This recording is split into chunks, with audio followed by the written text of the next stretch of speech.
place. On va prier le Seigneur. Demande à Dieu de te parler ce matin dans ce culte de famille. Que la grâce du Seigneur repose encore une fois de plus sur votre famille. Que la bonne main de Dieu vous soutienne et vous assiste. Vous avez un projet de mariage, vous êtes en couple, vous êtes fiancés, vous êtes époux, vous êtes épouse. Vous pouvez prier pour votre foyer, vous pouvez prier pour votre famille. La Bible déclare: le Seigneur, Dieu de toute grâce, il est Dieu de toutes les familles de la terre. Quelqu'un peut-il élever sa voix ce matin?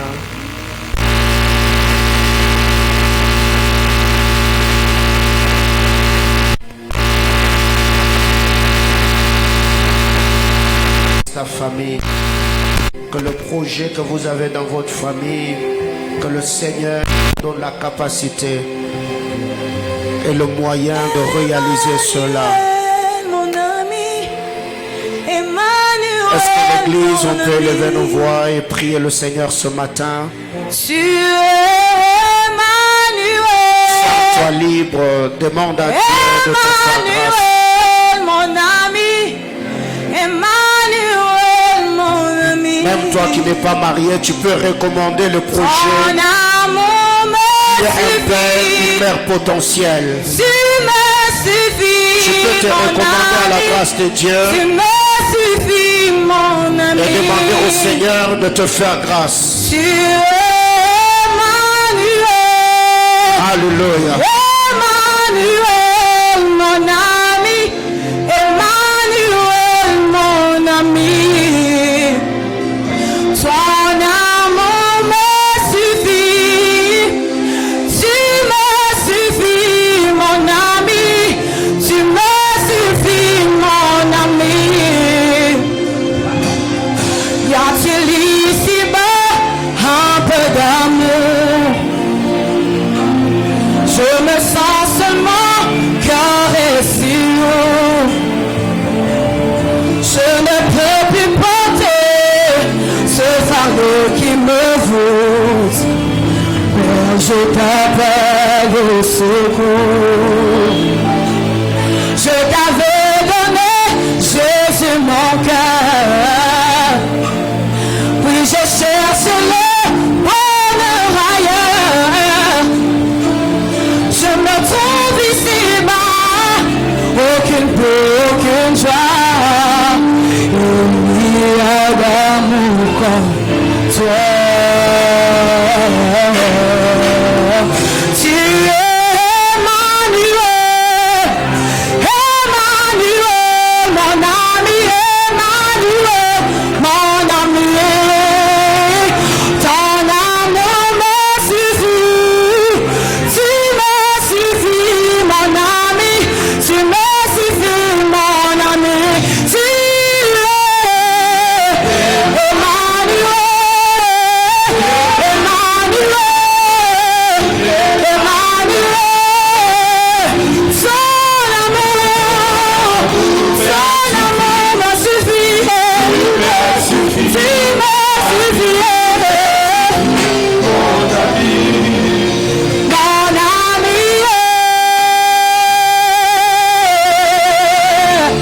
mon ami, mon ami, mon ami,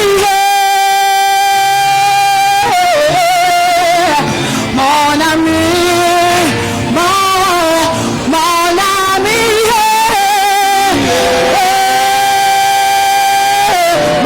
ami, mon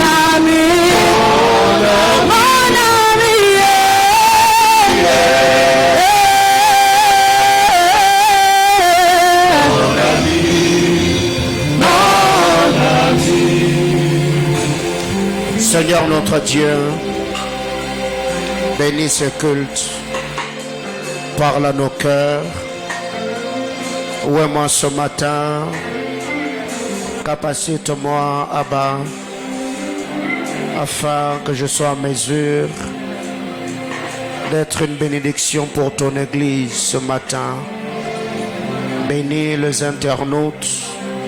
Bénis tous ceux qui suivront ce message sur les nets. Bénis ceux qui sont dans cet auditoire. Bénis ceux qui sont en route. Que tout ce qui sera dit du haut de cet autel te glorifie, toi et toi seul. Au nom de Jésus, nous avons ainsi prié. Amen. Amen, amen. Que le Seigneur nous bénisse abondamment. Une fois de plus, nous vous saluons au nom de notre Seigneur Jésus-Christ. Pouvez-vous m'aider à saluer votre voisin? Gloire au Seigneur. Alléluia. C'est une grâce ce matin que de nous tenir dans la sainte et glorieuse présence de Dieu. Comme nous le savons, c'est le dernier dimanche du mois, c'est notre culte de famille. Je vais ce matin nous inviter à ouvrir nos Bibles. Je suis dans le livre de Genèse, chapitre 5. Nous lirons à partir du verset 1er au verset 5. Nous allons sauter pour lire à partir du verset 21 au verset 32. Genèse chapitre 5 du verset 1er au verset 5. Nous allons sauter pour lire du verset 21 au verset 32. Merci. On peut lire ensemble 1, 2, 3, go. Voici le livre de la postérité d'Adam. Lorsque Dieu créa l'homme, il les fit à la ressemblance de Dieu. Il créa l'homme et la femme. Il les bénit et les appela du nom d'homme lorsqu'ils furent créés. Adam, âgé de 130 ans, engendra un fils à sa ressemblance, selon son image, et lui donna le nom de Seth. Les jours d'Adam après la naissance de Seth furent de 800 ans, et il engendra de fils et de filles. Tous les jours qu'Adam vécut furent de 930 ans, puis il mourut. Allons rapidement au verset 21. Enoch, âgé de combien? De 60 ans, engendra Méthusélah. Enoch, après la naissance de Méthusélah, marcha avec Dieu 300 ans et il engendra des fils et des filles. Tous les jours d'Enoch furent de 365 ans. Enoch marcha avec Dieu, puis il ne fit plus parce que Dieu le prit. Méthusélah, âgé de 87 ans, engendra Lémec. Méthusélah vécut après la naissance de Lémec 782 ans et il engendra de fils et de filles. Tous les jours de Méthusélah fit de 969 ans, puis il mourut. Lémec, âgé de 182 ans, engendra un fils. Il lui donna le nom de Noé en disant: celui-ci nous consolera de nos fatigues et du travail pénible de nos mains provenant de cette terre que l'Éternel a maudite. Le mec vécut après la naissance de Noé 595 ans, il engendra de fils et de filles. Tous les jours de Lémec furent de 177 ans, puis il mourut. 777 ans, puis il mourut. Le verset 32, Noé, âgé de 500 ans, engendra Sem, Cham et Japheth. Parole du Seigneur. Je nous prie de répondre nos places en acclamant le Saint-Esprit. Gloire à Dieu. Ce matin, je bénis le Seigneur. Je le rends de multiples actions de grâce pour le privilège, comme je venais de le dire tantôt, qui nous permet ou qui nous accorde de nous tenir dans sa sainte et glorieuse présence. Et sur ce, je me mets à saluer tous les internautes, que Dieu bénisse abondamment, tous les bien-aimés frères et sœurs, de partout vous êtes en train de nous suivre. Vous êtes en Afrique, vous êtes en Europe, vous êtes en Amérique, vous êtes en Océanie, vous êtes en Asie. Que le Seigneur vous bénisse abondamment toutes les fois que vous partagez nos directs, vos likes, vos commentaires, le message que vous nous laissez dans la boîte de messagerie, Facebook, WhatsApp, Instagram, Twitter. TikTok nous encourage et nous fortifie dans ce que nous sommes en train de faire. Eh bien, nous vous portons dans nos prières et nous recommandons à la grâce de Dieu tout ce que vous faites et ce que vous entreprenez. Pour ceux qui sont à Kasumbalesa, nous avons une extension à Kasumbalesa qui est dirigée par le pasteur Jonathan Mouzadi dans l'enceinte de la salle Guy Seta. Et pour ceux de Colosi, D'ailleurs, le temple est déjà en pleine construction. Déjà, dans les jours qui viennent, nous allons vous annoncer déjà la tenue de notre culte inaugural du centre missionnaire Manaïm Kolosi. Et je m'en vais également recevoir le pasteur Grace Doxamanchumba, qui est le pasteur de Manaïm Kolosi. Est-ce qu'on peut le recevoir? Merci de tout cœur, pasteur. Nous vous accueillons. En tout cas, je vous fais souffrir avec les chaises. Ce n'est pas votre taille, bon, souffrez. Que le Seigneur vous bénisse abondamment. Alléluia. Je voudrais également recevoir le pasteur Benjamin Lindomba et Maman Karel. Il est pasteur à Kolosi du centre missionnaire pour la réforme. Est-ce qu'on peut le recevoir? Merci beaucoup papa et maman, que Dieu vous bénisse abondamment. Nous vous prions de vous rasseoir. Je salue également la présence de l'honorable Joseph Chant. Est-ce qu'on peut le recevoir? Que Dieu vous bénisse abondamment, homme d'État. Soyez bénis. Je salue la présence de tous ceux qui sont ici ce matin. Et que Dieu bénisse également ma fille Olivia que je vois ce matin. Une très bonne surprise. Que Dieu te bénisse abondamment. Alléluia. Alors, par la grâce du Seigneur, ce matin, nous savons que nous avons deux cultes. Après ces cultes, il y aura la bénédiction du mariage du frère Christy et de la sœur Dorcas, que nous allons bénir ce matin par la grâce de Dieu. Depuis le début de ce mois, nous sommes autour de notre thématique. Comprends-tu ce que tu lis? Et ce matin, à titre récapitulatif, il y a tellement de choses, des vérités profondes, des mystères et des énigmes expliquées ou interprétées depuis le début de ce mois. Il y a plusieurs personnes qui m'ont dit, mais papa, pourquoi ne pas continuer avec cette série d'enseignements tout le mois de décembre? Donc, jusque-là, je suis en train de prier. Si le Seigneur ne me donne pas une autre fardeau, je vais continuer avec cette même série d'enseignements. Et je crois que le Dieu de toute grâce nous fera énormément du bien, car au centre missionnaire Manaïm, nous avons plusieurs cultes, plusieurs programmes, mais tous ces programmes tournent autour d'un concept, c'est l'univers de la compréhension. C'est pour cela que Dieu nous a oint, c'est pour cela que Dieu nous a mandaté afin d'interpréter les songes et d'expliquer les énigmes par sa grâce. Bien-aimés dans le Seigneur, pour ce matin, en lisant la parole de Dieu, comme je venais de le dire, comprends-tu ce que tu lis dans l'univers de la compréhension? Le but de cette compréhension n'est pas de faire de nous des philosophes, des hommes qui expliquent des choses sur Dieu, des hommes qui connaissent des choses sur Dieu. Mais le but de cette connaissance est de produire en nous la foi. Le but de la connaissance ou la compréhension de la parole de Dieu est que cela produise la foi. Parce qu'aujourd'hui, nous avons beaucoup de chrétiens qui ont appris beaucoup de choses sur Dieu, qui connaissent beaucoup de choses sur Dieu. Et tout ce que nous avons comme connaissance, ces choses ont fait de nous des philosophes, des personnes qui expliquent les choses sur Dieu, les personnes qui parlent de Dieu.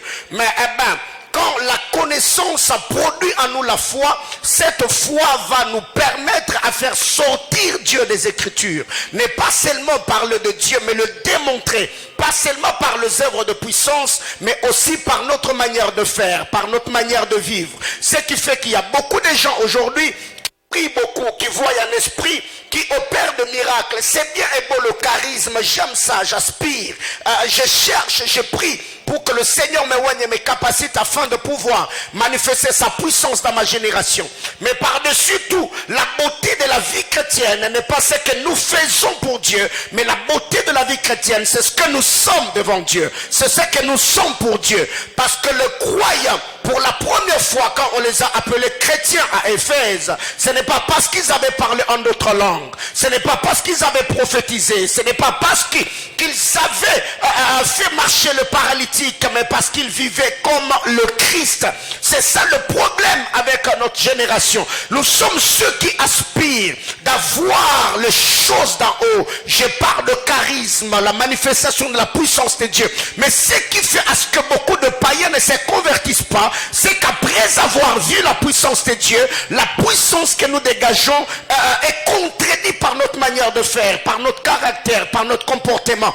Et la question que je me pose, comment est-ce que le dimanche, le samedi, on peut être sexy et dimanche, on s'habille décemment? Par moments, c'est paradoxal et contradictoire. La question que je me pose, est-ce le Saint-Esprit est l'esprit du dimanche ou bien aussi il est l'esprit qui contrôle l'atmosphère de nos fêtes? Ce qui fait qu'aujourd'hui, il y a des sœurs, tu peux la voir, l'église dimanche, elle prie, elle parle en d'autres langues, elle verse les larmes. Mais quand tu la rencontres dans des fêtes, elle est habillée d'eau. Dehors, tout le parti de son corps dehors. Il y a des robes aujourd'hui, je me pose la question, mais est-ce que ceux qui mettent ces robes se regardent dans le miroir pour s'admirer et voir la manière dont les robes ont dessiné leur corps? Et toutes ces choses font à ce que le Dieu que nous cherchons, le Dieu que nous prêchons, le Dieu que nous prions, ces dieux ne soient pas acceptés par le païen, seulement parce que notre manière de faire contredit même le témoignage qui sort de notre bouche. Et j'entends quelqu'un me dire amen. Bien-aimés frères, le but de la connaissance ou la compréhension, c'est de produire la foi. Et le but de la foi n'est pas de faire de nous des exégètes en expliquant les choses sur Dieu. Le but de la foi est de nous pousser à sortir Dieu des Saintes Écritures et le démontrer par notre manière de vivre et par notre manière de faire. Parlant de la connaissance, c'est par elle que nous avons la liberté. La connaissance, elle est retombée. La liberté plutôt, elle est retombée de la connaissance. La Bible déclare, vous connaîtrez la vérité. Et la vérité vous rendra libre. Donc, quiconque est ignorant est un esclave. L'ignorant est un esclave. Quiconque ignore ce qu'il doit connaître vivra au bas de l'échelle. Il n'aura pas une vie au standard élevé. Pourquoi? Parce qu'il y a des gens aujourd'hui qui se contentent de leur ignorance. Je l'ai toujours dit et je le réitère ce matin. Tous on est ignorants, mais on n'ignore pas la même chose. Le problème n'est pas connaître, le problème c'est l'intensité de ta connaissance. Car ce matin, si on éteignait cette lumière et qu'il fait sombre dans cette salle, si quelqu'un arrivait avec une bougie, la bougie fera quelque chose, c'est une lumière. Si quelqu'un d'autre arrivait avec une torche, la torche fera quelque chose, c'est une lumière. Mais si on allumait toutes ces lampes, vous allez vous rendre compte que l'intensité de la lumière sera différente avec celui qui a une bougie ou celui qui est venu avec une torche. Connaître n'est pas une chose, mais la connaissance que tu as, à quel niveau? Sur l'échelle de 10. Si on doit évaluer, mettre sur la balance la connaissance dont Dieu est détenteur, ta connaissance ressemble à une bougie, ressemble à une torche ou ressemble à une lampe qui peut éclairer ceux qui sont autour de toi. Deuxième vérité, c'est que la Bible déclare, c'est par la connaissance que nous avons accès à ce qui contribue à la vie et à la piété. Qu'est-ce qui contribue à la vie, à la piété, si ce n'est l'accomplissement de cette promesse que le Seigneur nous a fait, qui a dévolé? Il a dit, tous ceux qui ont cru en moi, ils recevront le centuple dans ce siècle et la vie éternelle dans le siècle à venir. Et la semaine, nous avons dit, la vie et la piété, ce n'est rien d'autre que les deux substances que le bon samaritain a versé sur la plaie de cet homme qui avait reçu le coup alors qu'il quittait Jéricho, qu'il quittait Jérusalem pour Jéricho. La Bible déclare, quand le bon samaritain est venu, il a utilisé les deux substances, il a utilisé le vin, il a utilisé l'huile. Or, nous savons très bien, l'huile traite les blessures du dehors. Autrement dit, l'huile s'occupe de l'aspect extérieur, alors que le vin s'occupe de l'aspect intérieur. Le vin va au-dedans, alors que l'huile fait le travail du dehors. Et qu'est-ce qui arrive? L'apôtre Pierre, quand il parle dans 2 Pierre chapitre 1er, le verset 3, il dit, c'est par sa divine puissance que nous avons reçu tout ce qui contribue à la vie et à la piété, pas d'abord au moyen de la prière, pas au moyen de le jeûne, pas au moyen des offrandes, mais au moyen de la connaissance. La connaissance de quoi? La connaissance de qui? Si ce n'est la connaissance de Jésus-Christ, notre Sauveur, c'est par la connaissance du Seigneur que nous avons accès à ce qui contribue à la vie et à la piété. À la vie, c'est tout ce dont nous avons besoin. Le manger, le boire, le maison et tout ce qui va avec. La piété, c'est la vie du royaume. Et cette vie, nous l'avons quand le Saint-Esprit habite en nous. Et comment est-ce que le Saint-Esprit habitera-t-il en nous si la parole de Dieu n'est pas prêchée? Et si nous ne recevons pas cette dernière afin de nous conformer à la toute volonté de Dieu. Troisième vérité, la connaissance nous donne de l'avantage. La connaissance nous donne de l'avantage. La Bible déclare, nous devons faire très attention. De peur que Satan n'ait l'avantage sur nous, car nous n'ignorons pas ce dessein. Je suis dans le livre des Corinthiens. C'est l'apôtre Paul qui exhorte l'église de Corinthe. Il dit, nous devons faire très attention. De peur que Satan ait de l'avantage, car nous n'ignorons pas ce dessein. Donc celui qui a de l'ignorance donnera de l'avantage à Satan. Car il y a deux choses que le diable aime. La première des choses, le diable aime qu'on l'ignore. Parce que en l'ignorant, il va travailler de manière sournoise, il va s'infiltrer, il va travailler calmement. La deuxième des choses, il aime qu'on parle beaucoup de lui, parce que quand on parle de lui, ça va créer la psychose, ça va créer la phobie. Tout le temps, nous serons aux aguets, on aura peur. Alors qu'est-ce qui arrive? Nous ne devons pas ignorer. Satan travaille. La Bible, quand on parle de lui, on dit il est notre adversaire. Il rôde comme un lion rugissant. Il cherche qui dévorer. Mais quand nous ignorons les desseins de Satan, il aura de l'avantage. Or, c'est quoi les desseins de Satan? Si c'est les Jean chapitre 10, le verset 10, la Bible déclare, il est venu pour dérober, égorger et détruire. C'est tout ce qu'il sait faire. Donc, c'est par la connaissance que nous dévassons Satan. Et c'est quoi cette connaissance si ce n'est la levée de l'aurore? La Bible déclare, nous devons apprendre à défoncer l'aurore avant que l'aurore ne se lève. Nous devons apprendre à nous lever. C'est pourquoi Job nous pose la question, depuis que tu existes, as-tu déjà commandé au matin? As-tu montré sa place à l'aurore? Par la connaissance, nous avons de l'avantage. Notre vérité, la connaissance procure la vie. La connaissance procure la vie. La Bible déclare, mon peuple est détruit. Pas parce qu'il lui manque la vie de prière. Pas parce que mon peuple ne gêne pas. Pas parce que mon peuple ne bâtit pas les autels. Pas parce que mon peuple ne dépose pas l'offrande sur l'autel. Mon peuple est détruit parce qu'il lui manque la connaissance. Eh bien, l'ignorance détruit, mes amis. Quand vous lisez la parole de Dieu, le Seigneur a dit à la femme samaritaine, vous adorez ce que vous ne connaissez pas, mais nous adorons ce que nous connaissons. Ici, la semaine, nous avons dit, la connaissance doit précéder les cultes. La connaissance doit précéder les cultes. Parce que celui qui ne connaît pas servira mal. C'est ce qui nous a poussé à conclure. Un Dieu mal connu sera très mal servi. Pourquoi Jésus, en parlant avec la femme samaritaine, Jésus a dit, vous ne connaissez pas ce que vous faites. Vous adorez ce que vous ne connaissez pas. Autrement dit, l'ignorance même dans le sacerdoce va produire l'idolâtrie. Parce que quand tu ne connais pas Dieu comme tu dois le connaître, tu ne le serviras pas comme tu dois le servir. Qu'est-ce qui a poussé le fils de Élie d'amener le feu de l'étranger dans l'autel, d'amener le feu de l'étranger dans le temple? C'était l'ignorance. Vous adorez ce que vous ne connaissez pas, mais nous adorons ce que nous connaissons. Bien-aimés, écoutez ce matin, mes amis. La connaissance doit précéder les cultes. Parce que la Bible déclare, c'est lui qui détourne son oreille de la loi, même sa prière est en abomination à l'Éternel. Autrement dit, avant de faire ton culte, tu dois d'abord prêter oreille à la loi. Autrement dit, tu dois avoir la connaissance de Dieu avant de l'adorer, avant de le servir. Mais qu'est-ce qui arrive aujourd'hui? Pourquoi le pasteur que nous sommes, nous nous poumonons derrière les ouvriers? Servez Dieu, aimez Dieu. Ils ont déjà lu dans les Écritures qu'il est dit, maudit soit celui qui fait avec négligence l'œuvre de Dieu. Mais pourquoi ils ne se donnent pas? Parce qu'il n'y a pas de soubassement. Parce qu'ils ne sont pas équipés. Bien-aimés frères, cherchons à connaître. Et connaissons, car l'avenir de l'Éternel est comme l'aurore. Alors qu'est-ce qui arrive en lisant la parole de Dieu? Le texte de Genèse, chapitre 1er et chapitre 2, nous présente trois acteurs. Trois acteurs. Genèse chapitre 1er, on nous présente trois acteurs.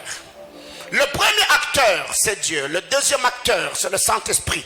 Le troisième acteur, c'est le troisième témoin que l'Éternel appela lumière.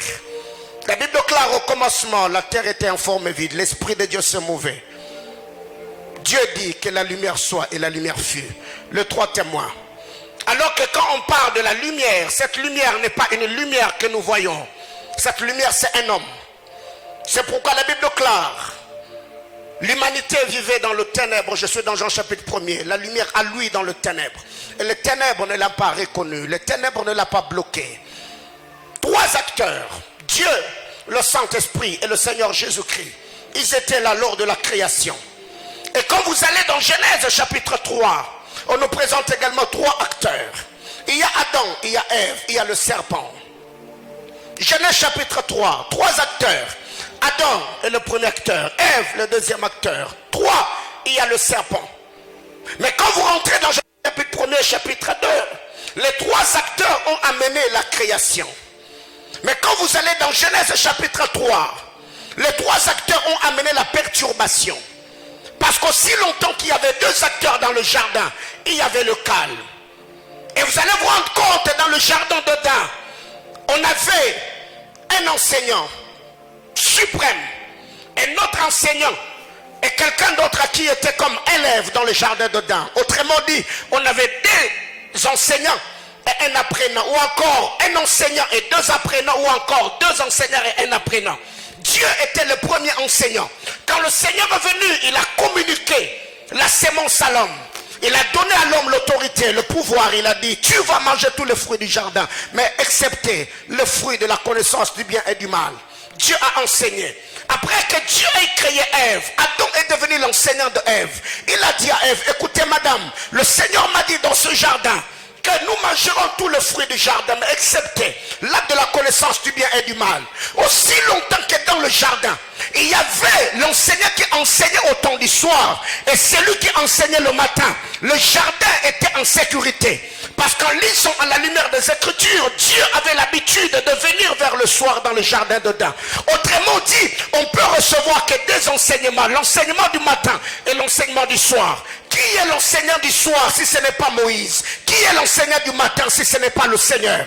Et pour cette raison, qu'en lisant la parole de Dieu, dans Apocalypse chapitre 5, la Bible nous parle de 2 cantiques. On nous parle du premier cantique qui est le cantique de Moïse. C'est quoi le cantique de Moïse alors que Moïse n'était pas chantre de manière naturelle ou humaine? Le cantique de Moïse, c'est la loi. Le deuxième cantique, c'est le cantique de l'agneau, que nous appelons la grâce ou encore l'évangile. Ce sont les 2 cantiques, ce sont les 2 enseignements. Et ce qui arrive, c'est que quand le 3e enseignant est entré dans le jardin d'Éden, il y a eu le chaos. Bien-aimés frères, ce matin, je voudrais parler à tous ceux qui sont ici. Je préfère encore la femme de Manoah qui n'a pas de nom ou qui n'est pas mentionnée de par son nom que Ève, la femme d'Adam. En lisant la parole de Dieu, vous allez vous rendre compte. La femme de Manoah, quand elle a rencontré l'ange a donné une instruction, l'ange a donné un enseignement. Elle n'a pas pris la décision seule. Elle est allée consulter son mari. Écoute chérie, j'ai rencontré un homme de Dieu dans le champ. Il m'a dit telle était l'autre chose. Et le mari de cette femme a fait la prière en disant, Seigneur, que l'homme de Dieu que tu as envoyé revienne encore. Et quand l'ange est venu, l'ange est encore allé vers l'homme, vers la femme. Et la Bible déclare, cette femme a laissé l'homme de Dieu. Elle est allée appeler son mari. J'aime le comportement de cette femme. Elle associe son mari, son homme, dans tout ce qui arrive. Prophétie, révélation, orientation. Mais quand vous regardez Ève, la femme d'Adam, elle est cette femme libre, cette femme battante, cette femme forte, qui prend la décision seule. Le serpent est venu, contredisant ce que Dieu avait dit à Adam, et contredisant ce que Adam avait dit à Ève. Et Ève prend la décision de toucher à l'arbre défendu sans poser la question à son mari. Ça c'est dangereux, c'est très compliqué. Et un couple qui fonctionne comme ça n'ira pas loin. Un couple qui fonctionne comme cela, sans discernement des esprits ni prophétie, c'est le scandale et les désagréments qui vous entendent dans la suite des temps. 3e chose, Genèse chapitre 4 nous présente encore 3 acteurs. Caïn, Abel et Dieu. 3 acteurs. De l'autre côté, le premier acteur, il est laboureur. Le deuxième acteur, il est berger. Le 3e acteur, il est créateur. La Bible déclare, Caïn dans son coin, il offrit à l'Éternel. Abel aussi offrit le premier-né. Mais il s'est fait que quand Caïn regarde, c'est que Abel avait comme résultat, la Bible déclare, il fut très irrité. Bien-aimé dans le Seigneur, écoutez, si j'étais Caïn, j'allais m'approcher d'Abel et lui demander, mon frère, comment tu as fait pour que Dieu agrée ton offrande? Qu'est-ce que tu as fait? Abel, parle-moi. Abel, enseigne-moi. Donne-moi le principe. Oriente-moi. La Bible déclare, Caïn s'est jeté sur Abel. Il a tué le sacrificateur. Mais Caïn a tué le sacrificateur, il n'a jamais renversé tel construit par Abel. Il a tué le sacrificateur, mais il a laissé son autel. Bien-aimé dans le Seigneur, écoutez, tout sacrificateur est sacrificateur parce qu'il se tient devant l'autel. Le sacrificateur peut parler et l'autel du sacrificateur peut lui prêter la voix alors qu'il ne sait pas parler. C'est pourquoi Hébreu nous dit, le sang d'Abel crie. Abel le sacrificateur est mort, mais l'autel bâti par Abel a prêté la voix à son sang et le sang. Ah, oh mon Dieu, oh mon Dieu, oh mon Dieu. Bien-aimé frère, ce matin, il y a tellement de choses à dire autour de du livre de Genèse. La Bible déclare Abel est mort. Et quand le Seigneur vient, il nous parle de Zacharie, fils de Béchi. La Bible déclare, ce sacrificateur fut tué entre le temple et l'autel. Et c'est quoi le problème? Il y a tellement de choses à dire autour de cette vérité mystérieuse. Mais la Bible déclare ici dans Genèse chapitre 4, la Bible déclare, le Seigneur arrive. On voit Abel le sacrificateur. Et de l'autre côté, on voit Caïn le laboureur. Et de l'autre côté, il y a Dieu le créateur. Vous connaissez l'histoire, quand Dieu descend, il a dit à Caïn, écoutez, Caïn, je t'ai maudit. La terre sera maudite à cause de toi. Qu'est-ce qui arrive? Le péché d'Adam l'a éloigné de Dieu. Il est sorti du jardin d'Éden. La postérité d'Adam est allée d'éloignement en éloignement. Quand le père a péché, le péché l'a éloigné de Dieu. Quand Caïn, fils d'Adam, a péché, il est devenu vagabond. Il n'avait plus de place. Et vous connaissez très bien l'histoire. Alors qu'est-ce qui arrive? Prêtez-moi votre attention. La Bible déclare Abel, le sacrificateur est mort. Après Abel, la Bible déclare Adam connut encore Ève, sa femme. Et cette fois-là, Adam a eu un enfant qu'on a appelé Seth. Et Seth, à son tour, il n'était pas stérile. Seth a mis au monde un enfant qu'on a appelé Enoch. Et quand vous lisez la parole de Dieu, Enoch qui fut enlevé par Dieu, la Bible dit qu'il était le 7e après Adam. Pourquoi on a précisé que Enoch était le 7e après Adam? Alors la question que je pose à quelqu'un ce matin, comprends-tu ce que tu lis? La vie est spirituelle. La vie n'est pas d'abord scientifique. La vie n'est pas biologique. La vie est d'abord spirituelle. Et quiconque comprend la spiritualité de la vie aura une vie au standard élevé. Autrement dit, il ira de gloire en gloire. Parce que la connaissance octroie le pouvoir et l'autorité. Que quelqu'un me dise amen. Alors qu'est-ce qui arrive? La Bible déclare, quand Abel meurt, Abel est une clé. Abel a ouvert une porte. Il faut qu'Abel meure pour qu'Enoch arrive. Abel est un sacrificateur. Aussi longtemps qu'Abel est sur terre, il est le seul qui invoque Dieu. Mais il faut qu'Abel meure pour qu'Enoch arrive. C'est la venue d'Enoch qui a fait que la Bible déclare dans le livre de Genèse, chapitre 4. C'est quand Enoch est venu, la Bible déclare, c'est là que les hommes ont commencé à invoquer Dieu. Bien aimé, écoutez, Abel est le type de Christ. Nous connaissons l'histoire, on l'a déjà dit dans cette maison d'alliance. Aussi longtemps que le Christ est sur terre, il est le seul homme de prière, parce que vous allez vous rendre compte, il est celui qui se levait très tôt le matin pour aller chercher Dieu. Et les autres ne subissaient ou ne recevaient que les retombées de son intimité avec le Seigneur. Et il s'est fait que quand Abel meurt, quand le sacrificateur meurt, il a ouvert une porte, une dispensation. Et cette dispensation est venue avec Enoch. La Bible déclare, c'est là que les hommes commencèrent à invoquer Dieu. Mais Enoch aussi à son tour est une porte, est une dispensation. C'est après son départ que nous avons vu Enoch arriver. Quand Enoch arrive, la Bible déclare, Enoch marcha avec Dieu. La dispensation d'Enoch n'est pas seulement la dispensation des hommes qui invoquent, mais ce sont des dispensations des hommes qui sont devenus des tabernacles ambulants, des hommes qui marchent avec Dieu, les porteurs de Dieu. Bien aimé, écoutez, nous sommes de vases de terre, mais nous portons des grands trésors. Alors, ta vie n'est pas définie en fonction de ce que tu es, de ce que tu as plutôt. Ta vie ou ta valeur est en fonction de ce que tu as. Le Seigneur a versé de son sang sur le bois de la croix. Que quelqu'un ne te fasse pas voir parce que tu ne parles pas un bon français, que tu ne moques rien. Que personne ne te fasse pas voir, pas parce que tu n'as pas l'argent. Bien aimé, écoutez, je ne suis pas pauvre, c'est l'argent que je n'ai pas encore reçu. Car la promesse me dit que du riche qu'il était, il s'est appauvri pour que moi je sois enrichi. Si quelqu'un te dit tu es stérile, dis à la personne, je ne suis pas stérile. C'est les enfants que je n'ai pas encore eu. Car la Bible clame, dans ma maison, il n'y aura pas de femme stérile. Moi encore des bêtes qui avortent. Je n'ai pas d'argument si ce n'est m'appuyer sur les promesses d'alliance afin de pouvoir réclamer les choses que Dieu a fait comme promesse à Abraham notre père. J'entends quelqu'un me dire amen. Alors qu'est-ce qui arrive? Après, la Bible dit Enoch ne fut plus, car Dieu le prit. Quand Enoch part, c'est là que Noé arrive. Le père de Noé s'appelait Lémec. Je n'ai pas le temps de donner la signification de leur nom parce que ça va nous amener dans beaucoup de choses. Le mec, quand il met au monde le garçon qu'on appelle Noé, il dit celui-ci nous consolera. Noé est un consolateur. Quand Noé arrive, Noé nous consolera. Bien-aimés frères, il y a deux choses en lisant la parole de Dieu.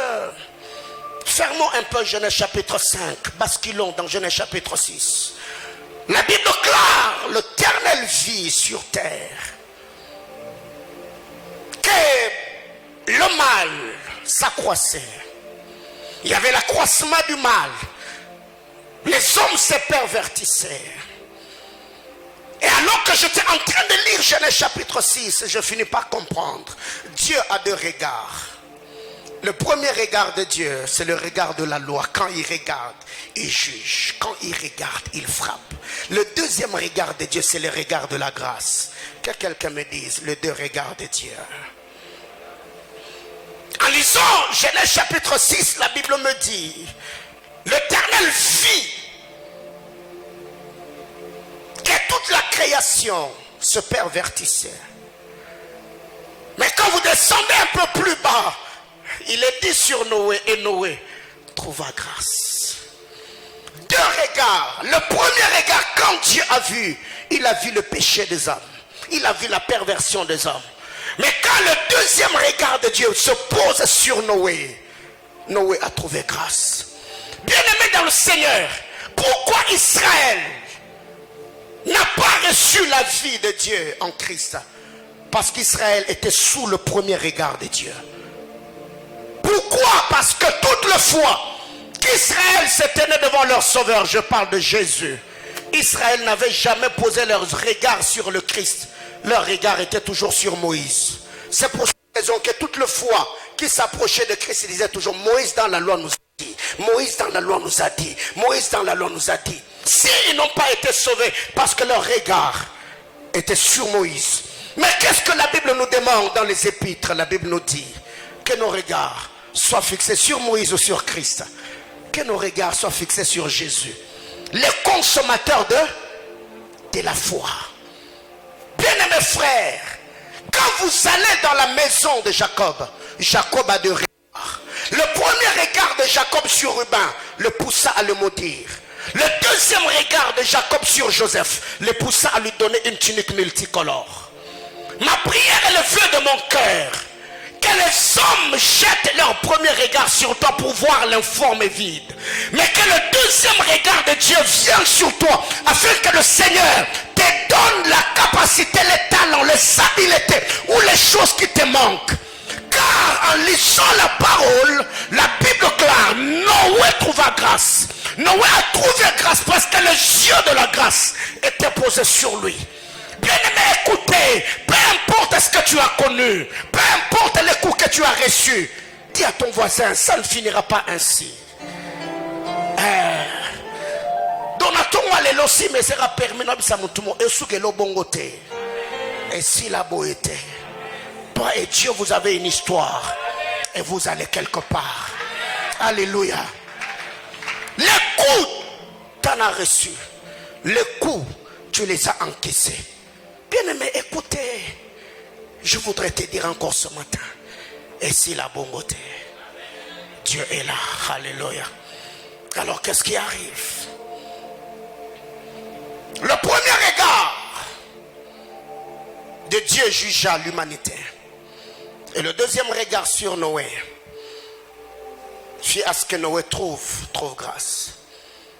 Le premier regard de Dieu dans le jardin a maudit l'homme et la femme. Le deuxième regard d'un jardinier dans le jardin a fait grâce à une femme. Quand Dieu descend, il a maudit le jardinier. Et celle qui était compagne du jardinier, je parle du premier couple, Adam et Ève. Adam était tiré de la terre pour labourer la terre. Mais Christ était tiré du ciel pour labourer la terre. Ce qui fait que le premier homme a perdu la vie dans le jardin. Il est allé errer en dehors du jardin. La vie d'Adam était restée dans le jardin. Mais qu'est-ce qui arrive? Adam est sorti du jardin avec une vie perdue. 2. L'animal prophétique a perdu sa vie dans le jardin. Et Adam est sorti dehors avec sa peau. Or, l'animal qui a perdu sa vie dans le jardin, il ne pouvait pas continuer à vivre sans sa peau. Ce qui fait que l'animal est sorti du jardin afin de suivre l'homme qui était en dehors du jardin avec sa peau, afin que l'animal tué et l'homme qui portait sa peau deviennent un. Oh Seigneur, qu'est-ce qui arrive? Je ferme la parenthèse. Dieu, quand il a regardé le premier homme, la Bible déclare, il a maudit Adam. Mais malgré le châtiment, la grâce est encore venue. Dieu a pris l'animal prophétique. Le premier homme a versé le sang sur terre. C'est pas l'homme. Le premier sacrificateur sur terre, c'est pas l'homme. Le premier sacrificateur sur Dieu, c'est Dieu lui-même. Il a tué l'animal. Il a déshabillé l'animal. Il a pris l'animal, la peau de l'animal. Il a habillé Adam. Et quand le Seigneur arrive, il dit, Moïse vous a dit, ne touchez pas au sang, mangez seulement la chair. C'est pourquoi il n'y a pas de vie. Oh, Dieu sait que la vie de l'animal est dans son sang. Alors moi étant l'agneau de Dieu qui ôte le péché du monde, vous écoutez ce que je vous dis. Buvez ma chair, mangez mon sang. Parce que je ne veux pas vous donner une vie partielle. Je veux vous donner une vie totale ou intégrale. Bien-aimé dans le Seigneur, suis-moi très bien. Je suis déjà en train de chuter. Dans quelques petites minutes qui arrivent, on va finir ces cultes selon la mesure de grâce. Je disais que le premier regard de Jacob sur Ruben le poussa à le maudire. Et l'autre regard de Jacob sur Joseph le poussa à lui donner une tunique multicolore. Le regard de la loi a tué à Sinaï et le regard de la grâce a sauvé à Golgotha. Mais qu'est-ce qui arrive ici? Genèse chapitre 6, le verset 12 et le verset 13. La Bible déclare l'Éternel, quand il regarde la terre, Dieu vit que l'homme s'est comprometté. Dieu dit à Noé, je vais faire périr la création, l'homme, les bêtes et ce qui va avec. Mais quand Dieu se tourne vers Noé, Dieu ne l'a pas vu. La Bible dit, Dieu dit à Noé. Ok, Genèse chapitre 6, le verset 12 et le verset 13. La terre était corrompue devant Dieu, la terre était pleine de violence. Dieu regarda la terre et voici, elle était corrompue car toute la chair avait corrompu sa voix sur la terre. Le verset 13. Alors Dieu dit à Noé, c'est là que je vais descendre et je vais chuter. La Bible déclare quand Dieu regarde la terre, il vit que la terre était corrompue. Mais ici, Dieu n'a pas regardé Noé, Dieu a dit à Noé. Bien-aimé, écoutez, la terre qui a reçu le regard de Dieu a reçu le châtiment de Dieu. Mais Noé qui a reçu l'instruction de Dieu a été sauvé. Il y a des gens qui prient beaucoup. Nzambe monangai, Nzambe monanga, frère, Nzambe soit monio. Et que makile soit likolo na yo t'es foutu. Moi je prierai, disais à Dieu, Seigneur parle-moi, Seigneur enseigne-moi, Seigneur instruis-moi. Car Israël recevait le prodige, mais Moïse avait les voies. Moïse avait les méthodes qui amenaient les miracles, alors qu'Israël n'avait que le miracle. Bien aimé, écoutez, quand vous allez dans Jean chapitre 2, ceux qui étaient comme invités et l'ordonnateur de la fête, ils ont bu le vin, ne sachant pas d'où ça venait. Mais ceux qui étaient serviteurs, qui servaient le vin, ils savaient d'où le bon vin était en train de venir. Ne sois pas celui qui subit le bon vin, mais sois celui qui connaît les méthodes par lesquelles le bon vin est venu. Oh my God, est-ce que je peux prêcher comme je le sens? Alors il y a une vérité importante. Plusieurs sont ceux qui sont bénis par le dur labeur, par l'onction ou par la grâce qui repose sur certaines personnes. Mais moi je préfère que je sois celui qui est dans la cuisine en train de préparer avec Dieu comme Azer le cuisinier de l'Éternel, que d'être celui qui est à la salle à manger en attendant qu'on vienne le servir. La Bible dit, l'Éternel regarda, mais à Noé l'Éternel dit, ceux qui étaient vus par Dieu périt, mais celui qui avait entendu Dieu parler fut sauvé.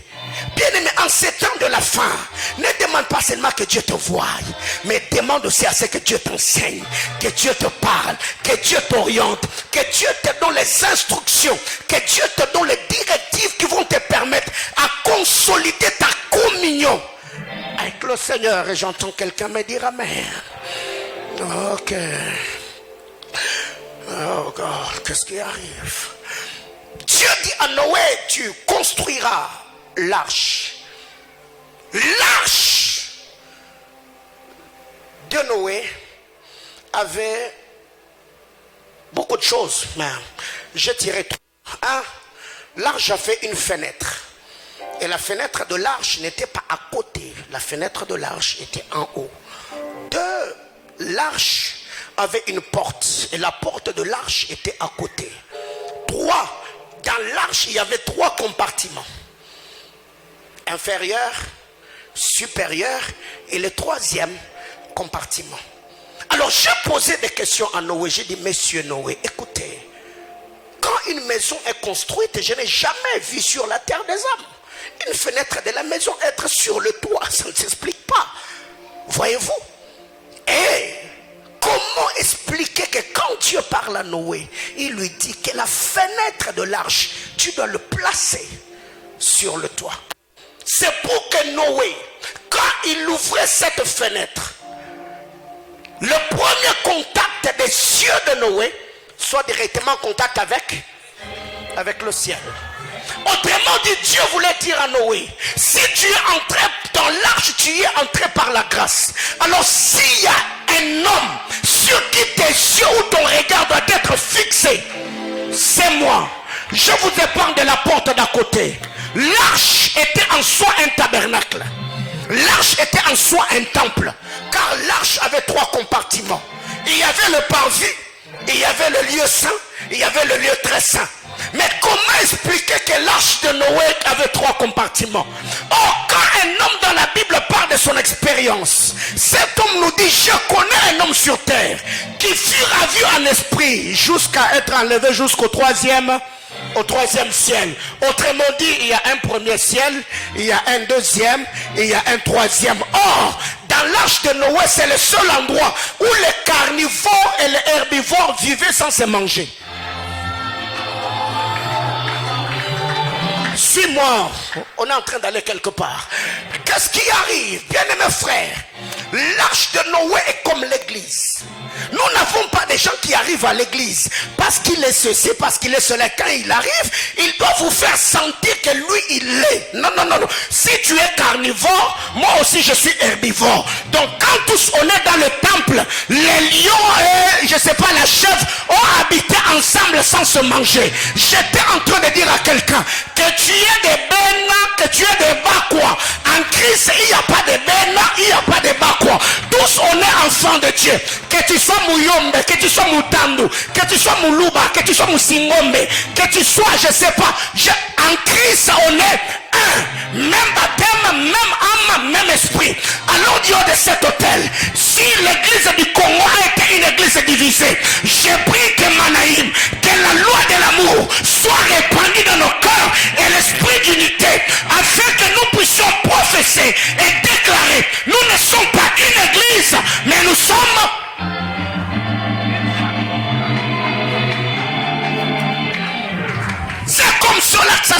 c'est, Noé est là. Les lions, l'ours, la girafe, les chimpanzés et tout. Il y avait tout dedans. Il n'y a jamais eu de dégâts dans l'arche de Noé. La tortue est entrée dans l'arche. La tortue est sortie de l'arche. Les lions étaient entrés dans l'arche. Les lions étaient sortis. Bien aimé, arrêtez. Nous n'avons, même si Dieu te bénit, frère, tu n'es pas le DIRCAP de Dieu. Tu n'es pas le DG de Dieu. Tu n'es pas... Non. Tu es notre frère. Je disais, tu es notre frère. Tu es notre soeur. Même si Dieu t'a donné, je ne sais pas, un mari ministre. Madame, quand tu viens avec les militaires, laisse-le dehors. Entre ici, adore Dieu. C'est ça l'église. Dans l'arche de Noé, personne ne se sentait en insécurité. Dans l'arche de Noé, il n'y avait pas de menace. Les bonobos dans son coin, il était calme. Le rhinocéros dans son coin, il était calme. Car tous, nous sommes fils d'Abraham. Quelqu'un comprend de quoi je parle? Alors je vais m'arrêter. Et quand Dieu parle à Noé, il dit, tu feras entrer dans l'arche tous ceux qui sont avec toi pour conserver la vie. Autrement dit, en dehors de l'arche, c'est le désastre. La vie ne peut être conservée que dans l'arche. Bien-aimés frères, ici, l'arche véritable, c'est le Seigneur Jésus-Christ. Tu peux être fidèle dans cette église alors que tu n'es pas fidèle au Dieu de l'église. Tu peux être connu par le prophète Paulin, je connais ton nom. J'ai déjà même parlé avec toi. J'ai même déjà mangé avec toi. Est-ce que tu as déjà mangé avec Dieu? Est-ce que tu parles avec Dieu? Est-ce que tu communiques avec Dieu? Ce qui fait qu'aujourd'hui, on est beaucoup plus attaché aux hommes de Dieu qu'au Dieu qui a appelé et se sert de ces hommes. Bien-aimé dans le Seigneur, être connu par le pasteur, c'est la moindre des choses qui peut peut-être te pousser à être confiant.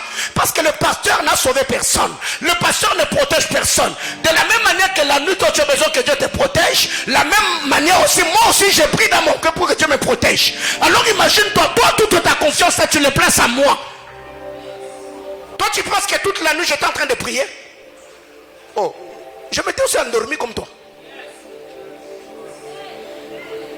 Hein? Pasteur Ndala la tête. Alléluia. Alors, que nos regards soient centrés sur Jésus-Christ, le consommateur de notre foi. Car c'est lui qui amènera notre foi à la perfection. Alors, Noé, quand Dieu lui parle, Dieu lui dit, Noé, tu feras l'arche. Tu le feras du bois de gopher. Tu l'enduras de poix au dedans et au dehors. La pluie du déluge va pleuvoir pendant combien de jours?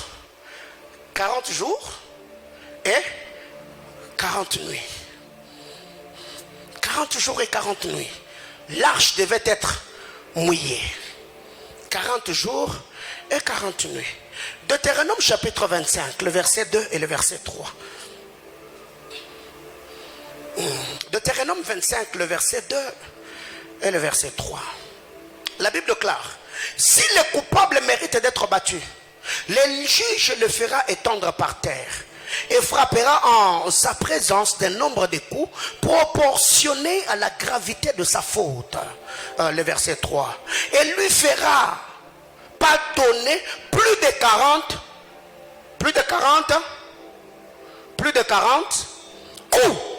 De peur que si l'on continue à le frapper en allant beaucoup au-delà, ton frère ne fût avili à tes yeux. Donc, Dieu parle à Moïse et lui dit, un homme qui a commis le forfait, on va l'étendre par terre et il recevra combien de coups? 40 coups. Pourquoi? Parce qu'il est fautif. Alors que j'étais en train de parler avec Moïse, j'ai vu Esaïe se pointer. Esaïe m'a chuchoté, me dit, Paulin, n'oublie pas que j'avais prophétisé en disant, les châtiments qui nous donnent la paix étaient tombés sur lui. Oh, j'ai dit, mais qu'est-ce qui ne va pas? Parce que si tu avais à dire, tu n'allais pas me chuchoter. Il a dit non, je viens juste à compléter pour que tu comprennes ce que Dieu avait dit à Moïse. Donc revenons. L'homme qui a commis le forfait recevait combien de coups? 40 coups. Parce qu'il a commis le forfait. Mais Christ n'avait rien fait. Il était l'agneau de Dieu qui a été immolé avant la fondation du monde. Pour tes péchés, pour mes péchés. C'est là que Ésaïe a enchéri en disant, les châtiments qui nous donnent la paix, autrement dit, c'est nous qui étions les coupables. Mais lui, il a accepté de porter le poids. Alors comme la prophétie de Moïse disait, un homme coupable devait recevoir 40 coups.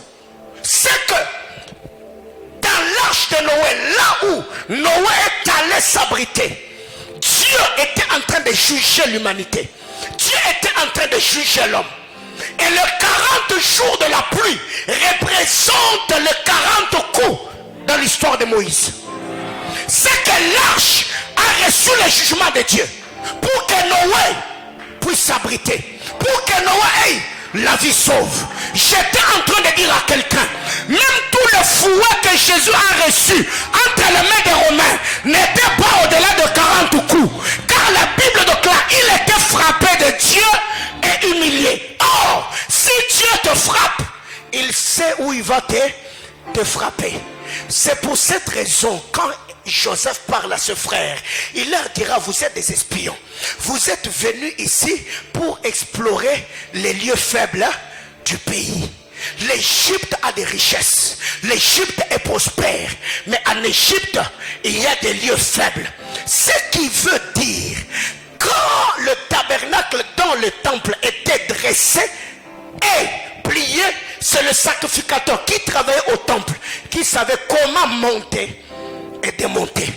Dieu étant le créateur, quand il luttait avec Jacob, Dieu savait où toucher Jacob pour le fragiliser afin que matche sa ligne.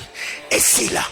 Alors, si Christ était frappé de Dieu, c'est que Dieu savait où il frappait le Christ pour donner la vie au peuple. Ce qui fait que sur le corps de Christ, il n'y avait que 5 plaies. 2 dans le main, 2 sur le pied et 1 au côté. C'est là que la vie de Dieu a coulé. Mais dans cette histoire, il y a une vérité importante. Quand Moïse parle, il dit ceci: l'homme coupable recevra 40 coups. Je vois ces jours-là l'arche véritable entrer dans les eaux du Jourdain. L'arche entra dans les eaux du Jourdain. L'arche a porté le bois. L'arche a porté le péché de tous ceux qui passaient se confesser au Jourdain. Il a porté le péché. Comme le bouc d'Azazel. Quand le bouc d'Azazel porte le péché du peuple, le bouc d'Azazel prenait une direction, c'était le désert. Car Jean-Baptiste était sacrificateur dans l'autel.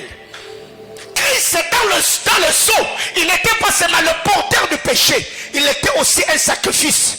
Car Christ a été sacrifié par Jean-Baptiste dans le Jourdain. Ne me lapidez pas. Quand Josué est sorti avec le peuple, il a dit quoi? Laissez un autel où ça?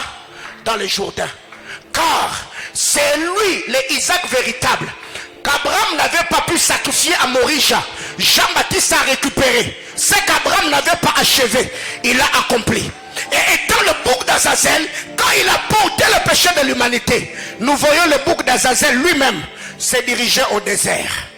Il est allé là. Mais l'autre aspect, si Christ est l'arche, après avoir été mouillé dans les eaux, il est allé au désert pendant combien de jours? Ok.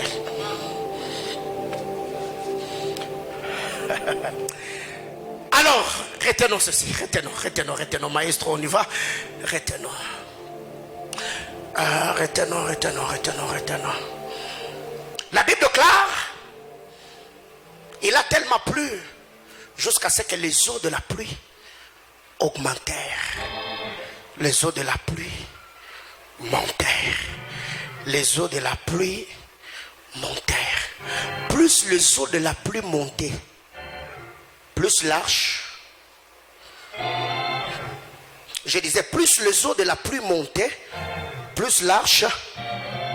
Bien aimé, le problème qui arrive, il y a des problèmes qui sont des ascenseurs.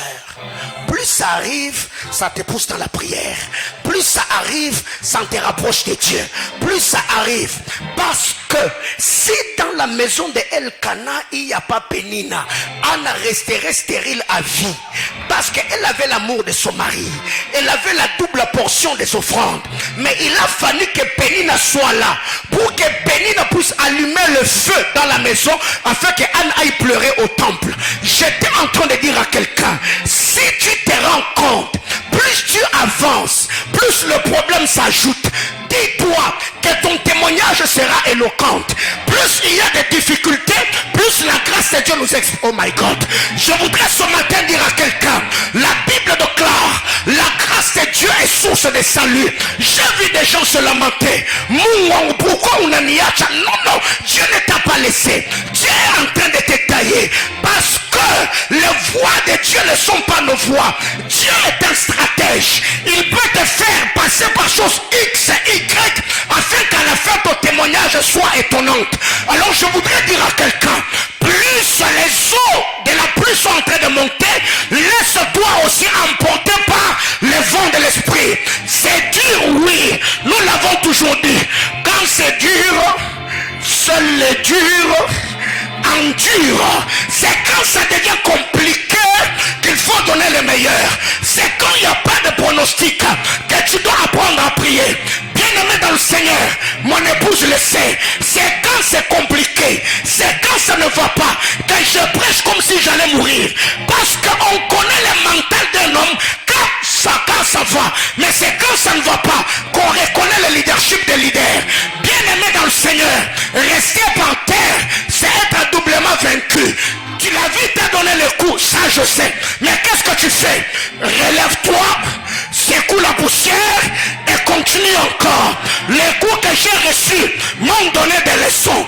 Les coups que j'ai reçus ont enrichi mon témoignage. Les coups que j'ai reçus ont embelli ma destinée.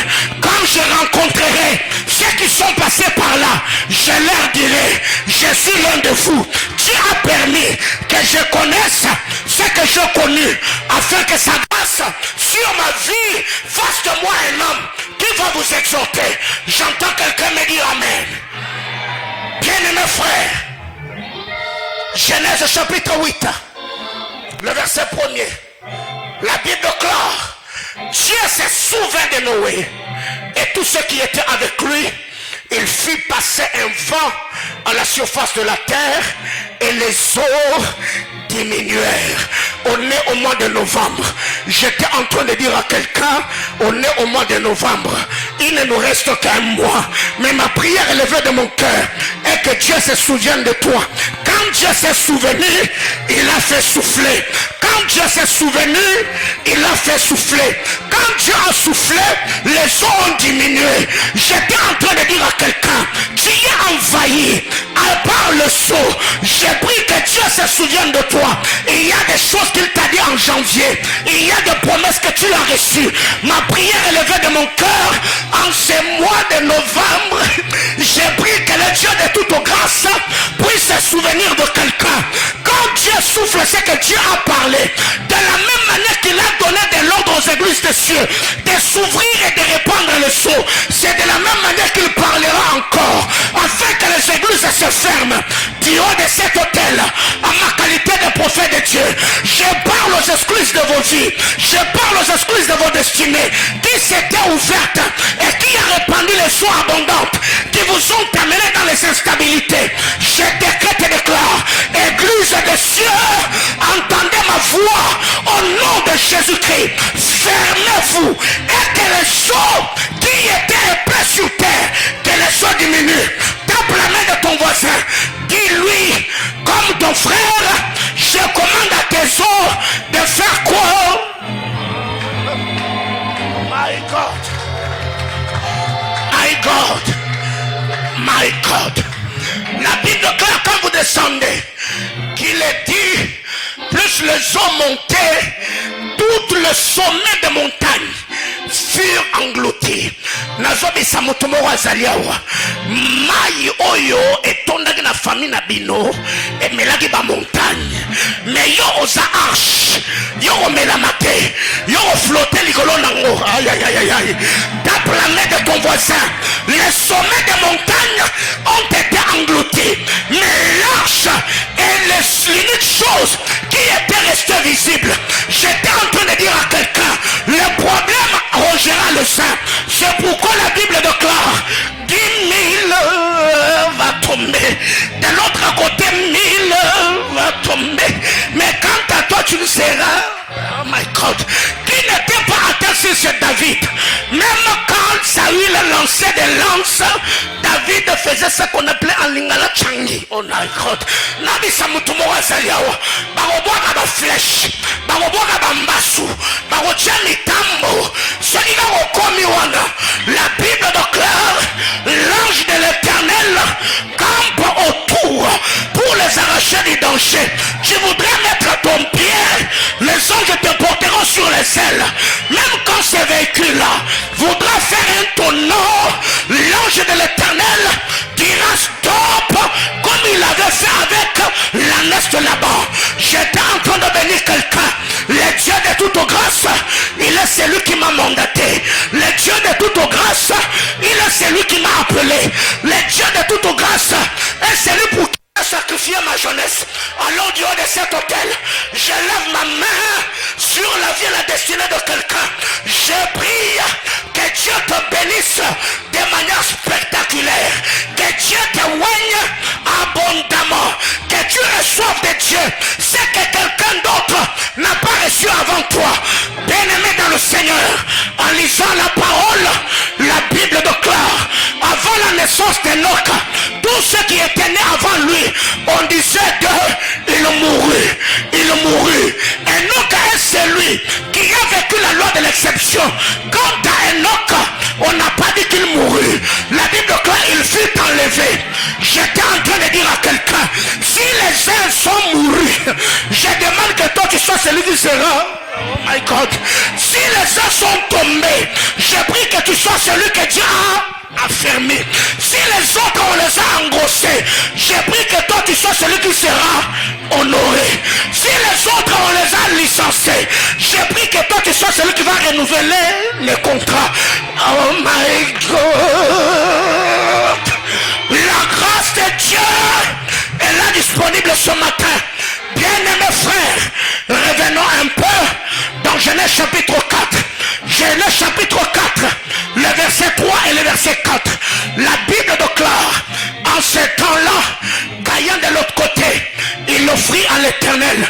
Mais le verset 4, la Bible me dit, Abel aussi de son côté. Si eux de leur côté font les choses, nous de notre côté on fera aussi. Aïe aïe aïe, est-ce que je peux parler à quelqu'un? Caïn de son côté il faisait, Abel de son côté il faisait, alors que eux entrent dans des loges occultes. Toi tu es devant le trône du grand roi, alors que eux branchent pour avoir le point. Toi tu te déconnectes au ciel pour recevoir la grâce.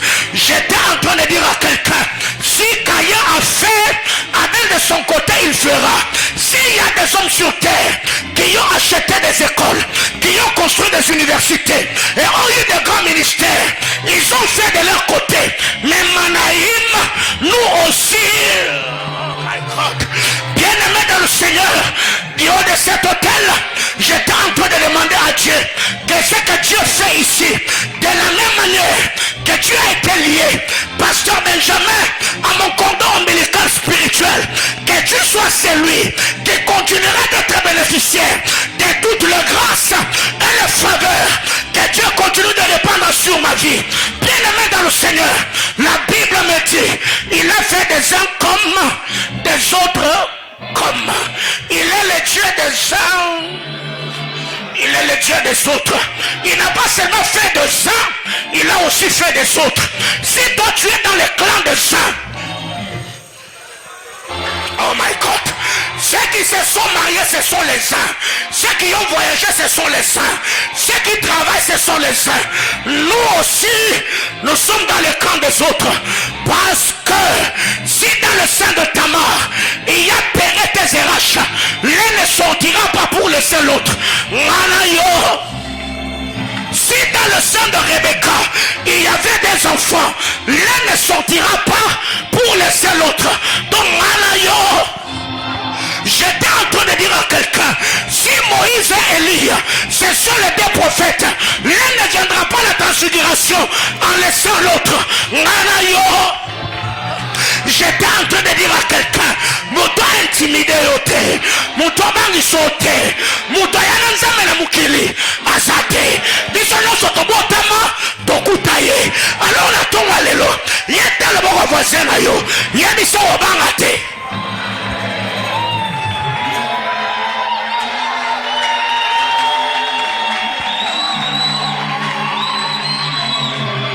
Bien-aimés frères, quand vous lisez la parole de Dieu, il n'y a pas eu que Platon 1. Il y a aussi Platon 2. Il y a Platon 3. Ceux qui nous venus dans le golfe Maïcha, nous avons vendu dans le golfe Chamala à l'époque. Golfe est ça. Et ça, dans la mission de Tomba qui ça. Nous avons golfe est ça. Golfe est ça dans l'universel. Il n'y a pas qui ça. Peut-être qu'il y a le golfe Kamasaka. Il y a le golfe Chamala. Il y a le golfe Kamatete. Problème est ça. Quand on a comme on a golfe ça. Et ça là, nabisa mutu moko azali awa Yesu aza biso nyonso nga naza Yesu ya Paulin Paulin ya Yesu yo za Benjamin ya Yesu ye aza Doxa ya Yesu ye aza Chantal ya Yesu biso nyonso mu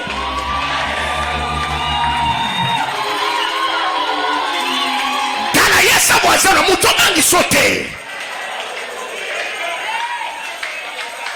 Bien-aimé, place où le Bumbaché ezaki zamba lelo eza cité place bato baovanda. Est-ce que tout le monde comprend?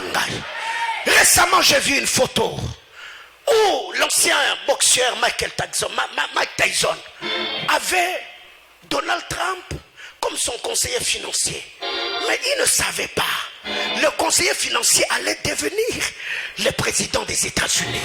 Bien aimé, écoutez, vie est un mystère. Vie est un maboko nzambe. Kon minimiser moninga te. Pour lobi nanga te oyebi yango te. De la même manière koyena na mukili nzamba tsenga permission na yo te. Jour kolinga pambolanga akosenga avi na yo te. Alors respectez-moi. Après la respecter yo. Pour biso c'est tout ça. Pour se respecter.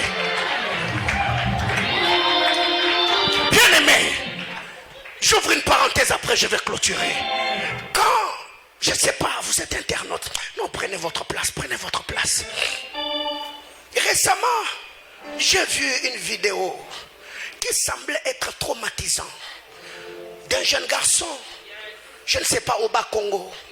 Il est monté sur un véhicule. Et après un moment, j'ai vu, cette vidéo est devenue virale. Les petits suppliés viennent en Gaï, pardon, viennent en Gaï. Bien aimé, c'est lui qui faisait cette vidéo, peut-être c'était pour s'amuser. Mais il ne savait pas qu'il était en train d'aider ce petit garçon afin de quitter le Bas-Congo. Bien aimé, hier j'ai vu des photos. Ce garçon a rencontré le chef de l'État. Ce garçon a pris des photos avec la première dame. Il a pris des photos avec l'un des médecins du Congo dont j'étais le nom. Alors que c'est lui qui a fait la vidéo pour se moquer du garçon.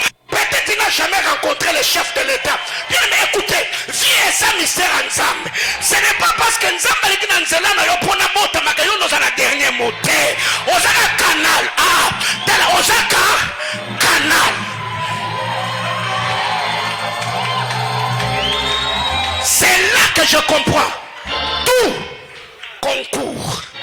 Il y a sa voisine, tout concours. Nama malamu. Tout concours. C'est pourquoi ce qui doit-tu reconnaître ton a tous en a dizaine et ton a les loté. Il y a sa voisine à tout concours. Bien aimés frères, je m'arrête là. En lisant la parole, la Bible claire, Dieu s'est souvent de Noé. Le Dieu de la Bible n'a pas une mémoire courte. Le Dieu de la Bible est un Dieu qui se souvient toujours. Car il est dit, il n'est pas un homme pour mentir, moins encore un fils de l'homme pour se repentir. Bien-aimés frères, excusez-moi le terme. Si Dieu a déjà parlé, s'il y a une chose qui me donne de l'assurance, c'est quand je sais et je sais que dans ce que je fais, j'ai entendu Dieu. Même s'il s'est levé comme des sources d'eau, je ne craindrai rien. Si tu vois David avoir le courage d'affronter Goliath, ne minimise pas sa petitesse. Regarde dans son curriculum vitae. Azamwana me abundana ba lion. Azamwana me abundana ba ours. Bien-aimés frères, quand on prend ton âge et les réalités que tu as connues, on met sur la balance. Frère, aux ambiaka. Hein? Ça, aux ambiaka. Donc, on mukolo. Mais tout ça, ça ne t'a pas détruit. La Bible clare, dans Genèse, chapitre 19, le verset 29. Dieu s'est souvenu d'Abraham. Il fit échapper l'hôte du désastre. On est à la fin de l'année, où ceux qui préparent leur année font de sacrifices, bâtissent des hôtels. Bien-aimés frères, novembre et décembre, c'est le déporte pour la possession d'une année. Et récemment, il y a un frère qui m'a posé la question. Papa, ces derniers temps, on ne comprend pas. Pourquoi les cheveux et la barbe? Je dis non frère, j'ai déjà commencé à préparer 2023. Oui, j'ai déjà commencé à préparer 2023. Donc, c'est ma consécration. Je me ferai coiffer que le début de l'année. Pourquoi? Parce que je me dis, si toi tu ne comprends pas les actes que tu dois poser pour posséder ton année, alors je suis sacrificateur établi sur ta vie. Moi je paye le prix afin que ton année soit embellie. Est-ce que quelqu'un comprend de quoi je parle? Bien-aimés frères, il n'y a pas une maison sans porte, il n'y a pas une ville sans porte, il n'y a pas une cité sans porte, il n'y a pas aussi une année sans porte. Étant le leader de la famille, qu'est-ce que Dieu t'a déjà donné comme instruction pour l'année prochaine? C'est pour cette raison qu'il y a des gens qui subissent les années. Pourquoi? Parce que vous ne savez pas anticiper l'aurore en posant des actes pour parfumer l'année. Ah, tu es surpris. La vie est spirituelle, mon frère. Qu'est-ce que Dieu t'a déjà dit pour l'année 2023? Quelles sont les instructions que tu as reçues? Quelle est la pensée prophétique et l'hôtel que tu dois bâtir à la fin de cette année pour que cet hôtel te fasse rebondir l'année prochaine? C'est là le problème.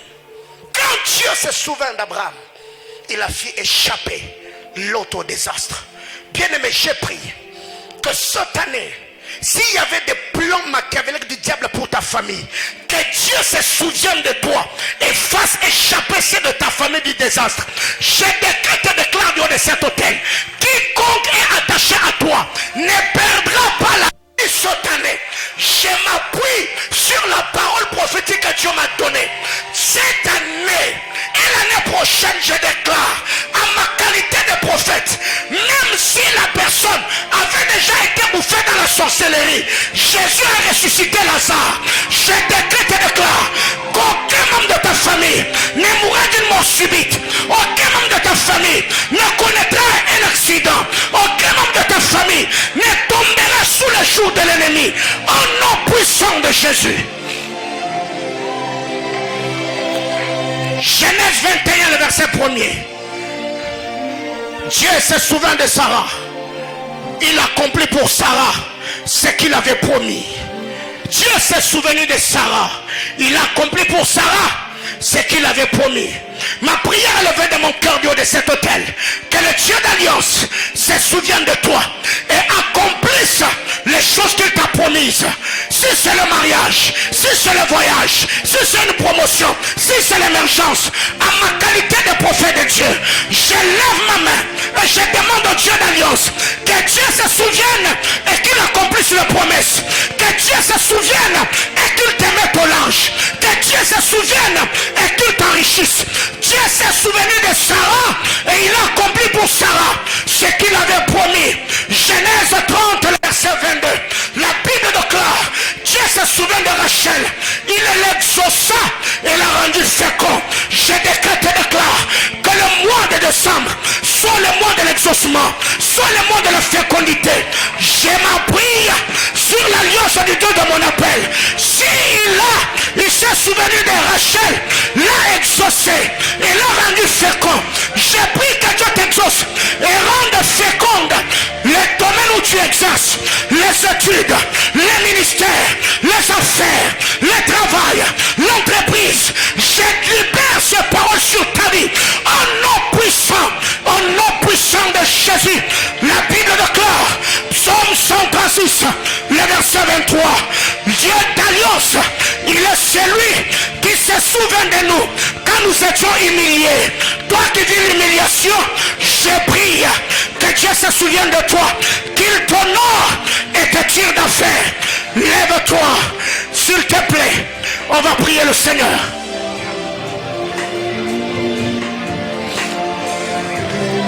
Labra de Somalie,